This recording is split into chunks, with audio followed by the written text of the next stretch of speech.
महल के फाटक बंद होते ही जमीन अचानक शांत हो गई, जैसे कुछ देर के लिए सबने सांस रोक ली हो। हवा ठंडी थी, पर एलोवेन की हथेलियां पसीने से भीगी हुई थीं। उसने लड़के की ओर देखा। अब बोलो, उसने कहा, तुम कौन हो और मैं रक्षक कैसे? लड़के ने धीरे से अपना हुड हटाया।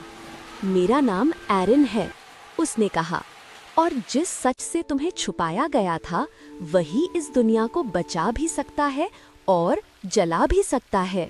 वे जंगल की ओर बढ़ने लगे। पेड़ इतने घने थे कि आसमान मुश्किल से दिख रहा था। चलते चलते एरिन बोला, बहुत पहले इस दुनिया में जादू और इंसान साथ रहते थे। उस समय एक समझौता हुआ था। एक महल बनाया गया ताकि एक प्राचीन शक्ति को कैद किया जा सके। एलोवेन रुक गई। वही जो महल के नीचे है? एरिन ने सिर हिलाया। उस शक्ति को छाया हृदय कहा जाता है। वह न पूरी तरह बुरी है न अच्छी। उसे संतुलन चाहिए और उस संतुलन की जिम्मेदारी रक्षक पर होती है। एलोवेन का दिल तेज हो गया। और वो रक्षक मैं हूँ? हाँ, एरिन बोला, पर पूरी नहीं। एलोवेन चौंक गई। मतलब? एरिन ने उसकी आंखों में देखा। रक्षक कभी अकेला नहीं होता। दो होते हैं, एक जो महल के भीतर बंधा रहता है और दूसरा जो बाहर की दुनिया में जन्म लेता है।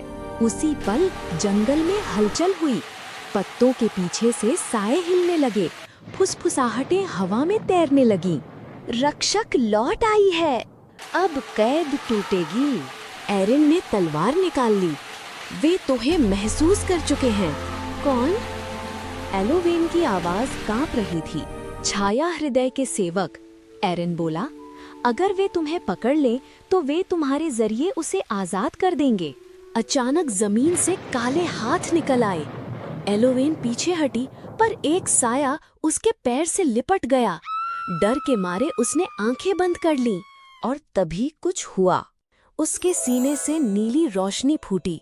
रोशनी इतनी तेज थी कि साए चीखते हुए पीछे हट गए। जंगल कुछ पल के लिए दिन जैसा उजला हो गया। एलोवेन ने हैरानी से अपनी हथेलियां देखीं। ये मैंने किया? एरिन की आंखों में डर और राहत दोनों थे। हाँ, उसने धीमे से कहा, और यही वजह है कि दुनिया तुम्हें ढूंढेगी। दूर कहीं उसी क्षण महल के नीचे कैद छाया हृदय ने अपनी आंखें खोल दीं। आखिरकार वो बुदबुदाया, रक्षक जाग चुकी है। और आकाश में काले बादल इकट्ठा होने लगे, क्योंकि अब सवाल ये नहीं था कि एलोवेन कौन है। सवाल ये था कि वो किसे चुनेगी, महल, दुनिया या वो शक्ति जिसे वो अपने भीतर महसूस कर चुकी थी।